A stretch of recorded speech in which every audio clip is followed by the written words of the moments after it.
भावी भारत की पीढ़ी के निर्माता अपने आचार्य बंधु, आचार्य बहनें, अन्य सभी पूर्णकालिक कार्यकर्ता बंधु सबको नमस्कार। मैं इस उद्घाटन सत्र में देर से आया उसके लिए क्षमा चाहता हूँ। जो 11:15 बजे में पटना से ही चलने का मौका मिल पाया, संघ का वर्ग लगा हुआ था तो वहाँ से उद्घाटन सत्र है। बहुत सारी बातें हो सकती हैं। कुछ बातें संघ के रूप में प्रदीप जी ने कही हैं और सभी बातों का सार इस बहन ने जो एकल गीत कहा उस गीत में छुपा है। शांति से एकांत में आप उस गीत का स्मरण करेंगे, गुनगुनाएंगे तो ध्यान में आ जाएगा कि इस गीत के अंदर सब कुछ छुपा है जो विद्या भारती चाहती है। विद्या भारती की योजना अनुसार उसमें सब कुछ है। वो गीत तो विद्या भारती का ऐसा नहीं। यह गीत तो संघ के अंदर भिन्न अवसरों पर गाए जाने वाला गीत जो कहा है कि निर्माणों के पावन युग में हम चरित्र निर्माण में स्वार्थ साधना की आदि में वसुधा का कल्याण में। और इधर विद्या भारती के लक्ष्य में क्या कहा है? सा विद्या विद्या को जो हमको अंधकार से मुक्ति दिलाए, अज्ञानता से ज्ञान की ओर ले जाए, अहम से वयम की ओर ले जाए और अंक ज्ञान अक्षर ज्ञान से समाज को दिशा देने का काम करे। क्योंकि हम ही हैं ऐसे, अर्थात भारत नहीं है ऐसा, हिंदुस्तान ही ऐसा, भारतीय संस्कृति है, भारतीय सनातन ही ऐसा जो वयम से, मैं अहम से वयम की बात करता है और कोई नहीं। अहम से वयम की ओर बात करने वाला अपने ही देश की संस्कृति है जो कृणवंतो के सुमार्य की बात करती है, सर्वे भवन्तु सुखिनः की बात करती है, वसुधैव कुटुम्बकम् की बात करती है और कोई दुनिया के अंदर ऐसी संस्कृति नहीं है तो इस प्रकार की बात करती है। और वह संस्कृति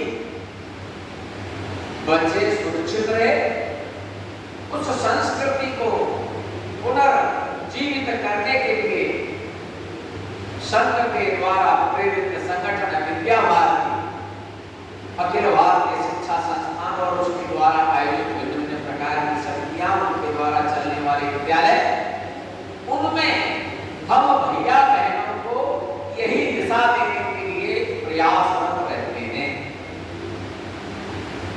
क्या अन्य विद्यालय नहीं रहते? अन्य विद्यालय भी रहते हैं, लेकिन कहीं न कहीं कुछ छुपा रहता है। कुछ खुल के बोल पाते हैं, कुछ खुल करके नहीं बोल पाते, कोई बात रख पाते हैं, कोई बात नहीं रख पाते। मेरा अनेक विद्यालयों से मिलना रहता है, ईसाई विद्यालय चलाते हैं, वहां से भी संपर्क रहता है, मिलना रहता है।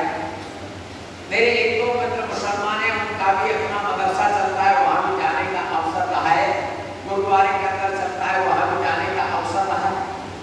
अनेक स्थानों पर अंत में वो जरूर कहते हैं जो विद्या भारती में वो हमारे यहाँ है, जो उनकी कोई एक दिशा है, हमारे यहाँ एक दिशा नहीं है।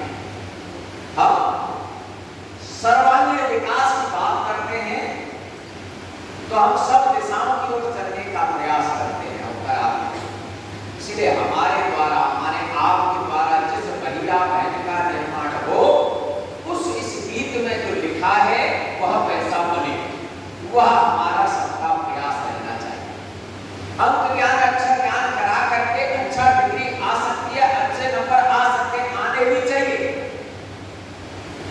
लेकिन संस्कार विहीन अगर रहा तो कोई लाभ नहीं।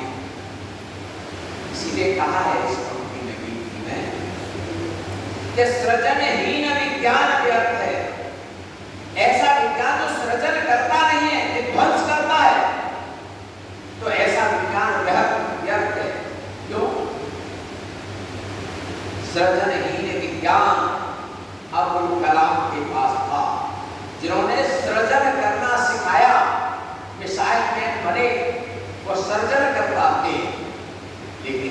और वैज्ञानिक था, विध्वंसकर्ता बना जिसका नाम ओसामा बिन लादेन था। दोनों वैज्ञानिक हैं, इसीलिए कहा सृजनहीन विज्ञान व्यर्थ है। यदि मानव का प्यार नहीं है, मानवता नहीं है, तो ऐसी विज्ञान किसी काम की नहीं। इसलिए विज्ञान वह जो समाज के काम आए, विध्वंस करने के लिए नहीं। इसलिए हमारे द्वारा जो भैया बहनों का निर्माण होने वाला है उस प्रकार का करें। दूसरी बात, अपने में से अनेक लोग पहली बार आए हैं, कुछ पुराने हैं पहले आए हैं, तो उनको अभ्यास है। अभ्यास का है, घर पर बर्तन नहीं धोते थे, परिवार में पत्नी धोती थी, बहन धोती थी, माता जी धोती थी। यहाँ आपको अपनी थाली खुद ही धोनी है, ये कष्ट होने वाला है। क्योंकि कई लोग मैं जानता हूँ खाने के बाद कहीं गए थाली अपने आप धोने वाली ले जाते थे। यहाँ जरा साधना करने के लिए आए हैं तो थाली भी खुद ही धोनी, थाली नहीं धोनी। घर पर सोते थे तो बिस्तर भी लगा हुआ मिल जाता था, घर लगा हुआ नहीं मिलेगा, चादर टेढ़ी हो जाएगी, सिकुड़ जाएगी, तो आपने कोई ठीक करनी। हो सकता है कि सुबह जग गई बेड की कोई लेके आ जाता था बिस्तर के पास, या बेड की लेके आने वाला नहीं, चल करके जाना है, वह भी बेड की मिलेगी कि नहीं मिलेगी। साधना के लिए आए, सुविधाओं के लिए नहीं। एक आपको खराब भी लग सकता है, क्या इतने वर्षों से हैं, ऐसे हैं, इसमें कोई दो राय नहीं, इसमें कोई क्वेश्चन नहीं। लेकिन सामूहिक जीवन जीने के लिए बहुत सारी चीजें सीखनी पड़ती। समूह में चलना